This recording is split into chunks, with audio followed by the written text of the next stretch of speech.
تاریخ میں کئی چراغوں کا ذکر ملتا ہے، لیکن ایک چراغ ایسا بھی تھا جو صرف اندھیرے میں جلتا تھا جب پورا شہر سو رہا ہوتا تھا، اور یہ چراغ کسی عام آدمی کا نہیں بلکہ ایک حکمران کا تھا۔ تو آئیے آج اسی چراغ کی روشنی میں قیادت اور ذمہ داری کے اصل معنی کو سمجھتے ہیں۔ اس کہانی میں آگے بڑھنے سے پہلے ایک سوال پر غور کرتے ہیں کہ ایک حکمران کا اصل فرض کیا ہے؟ کیا صرف تخت پر بیٹھ کر حکم چلانا ہی سب کچھ ہے، یا اس سے کہیں بڑھ کر کچھ اور بھی ہے؟ یہ سوال اس پوری کہانی کی بنیاد ہے۔ تو چلیے شروع کرتے ہیں۔ پہلا حصہ اندھیرے میں چراغ۔ ہماری کہانی اس دور میں شروع ہوتی ہے جب لیڈرشپ محلوں میں نہیں بلکہ گلیوں کے اندھیروں میں پرکھی جاتی تھی۔ ذرا ذہن میں ایک منظر لائیے، مدینہ شہر ہے اور رات کی گہری خاموشی چھائی ہوئی ہے، گلیاں سنسان ہیں، آسمان تاروں سے بھرا ہے۔ دن بھر کی تھکن کے بعد پورا شہر گہری نیند میں ہے سوائے ایک شخص کے۔ لیکن اس گہری خاموشی میں ایک شخص جاگ رہا تھا، اور وہ کوئی عام آدمی نہیں بلکہ وقت کے خلیفہ حضرت عمر بن الخطاب تھے۔ وہ اپنے محل میں نرم بستر پر نہیں بلکہ شہر کی گلیوں میں گشت کر رہے تھے۔ کیوں؟ صرف یہ دیکھنے کے لیے کہ ان کے لوگ، ان کی رعایا کس حال میں ہے۔ ان کے ہاتھ میں وہ ایک چراغ صرف روشنی نہیں تھا، وہ ان کی ذمہ داری کی علامت تھا جو اندھیرے میں بھی بیدار تھی۔ تو کہانی آگے بڑھتی ہے اور اب اس رات کی خاموشی ٹوٹنے والی ہے۔ ہمارا اگلا حصہ رات میں ایک چیخ۔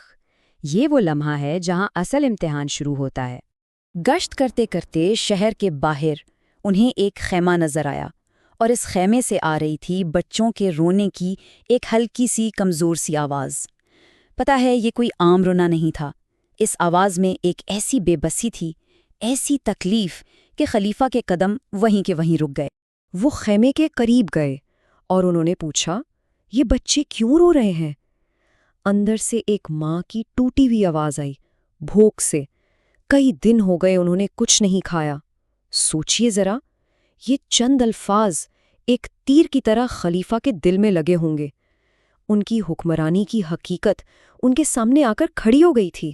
اور پھر اس عورت نے وہ بات کہہ دی جو تاریخ کا حصہ بن گئی۔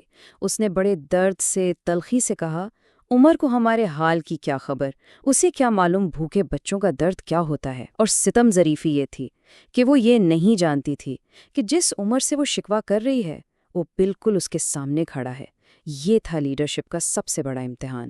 تو جب ایسی تلخ حقیقت سامنے آئے تو ایک حکمران کیا کرتا ہے؟ یہاں سے شروع ہوتا ہے ہمارا تیسرا حصہ، ذمہ داری کا بوجھ، کیونکہ اصل قیادت لفظوں سے نہیں، عمل سے نظر آتی ہے نا؟ یہ الفاظ سننا تھا کہ حضرت عمر کا سر شرمندگی سے جھک گیا، آنکھوں میں آنسو آ گئے۔ دیکھیے، انہوں نے کوئی بحث نہیں کی، کوئی صفائی پیش نہیں کی، انہوں نے اپنی ناکامی کو سیدھا سیدھا تسلیم کیا اور بس اتنا کہا، تم انتظار کرو، میں ابھی آتا ہوں۔ اور وہ وہاں سے پلٹے اور سیدھا دوڑ پڑے ریاستی خزانے یعنی بیت المال کی طرف۔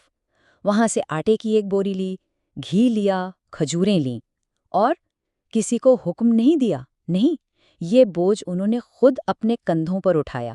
کیوں؟ کیونکہ یہ ان کی ذمہ داری تھی، ان کا فرض تھا۔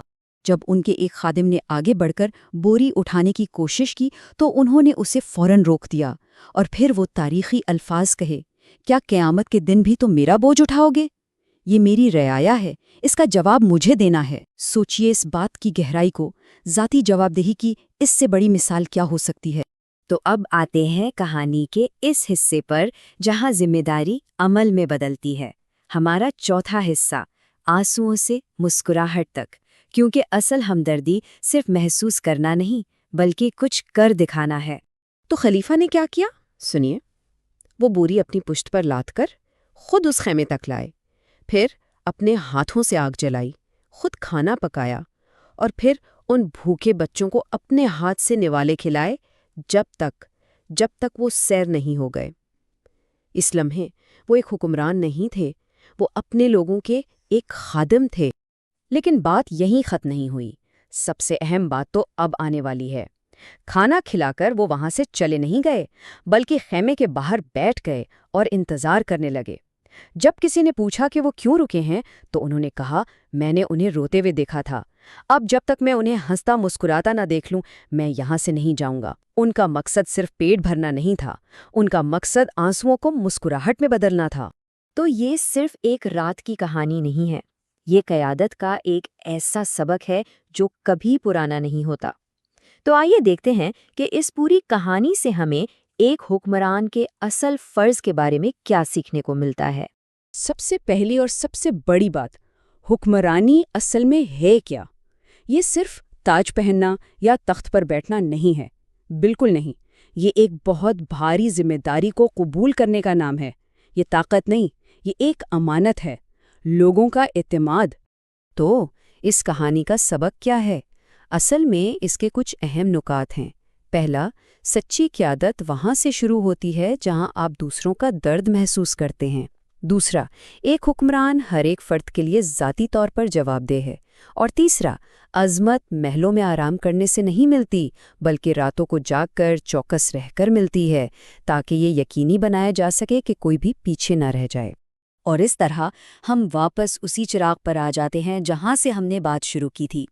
یہی وہ چراغ تھا، ذمہ داری کا چراغ، چوکسی کا چراغ، امید کا چراغ، جو اندھیری راتوں میں اس لیے جلتا تھا تاکہ کوئی اور اندھیرے میں نہ رہ جائے۔ اور آخر میں یہ کہانی ہم سب کے لیے ایک سوال چھوڑ جاتی ہے۔ سوال یہ ہے کہ کسی بھی دور میں، آج کے دور میں، یہ چراغ کون اٹھاتا ہے؟ کون ہے وہ جو اپنی آسائش کو چھوڑ کر ان لوگوں کی خبر لیتا ہے جو اندھیرے میں رہ گئے ہیں؟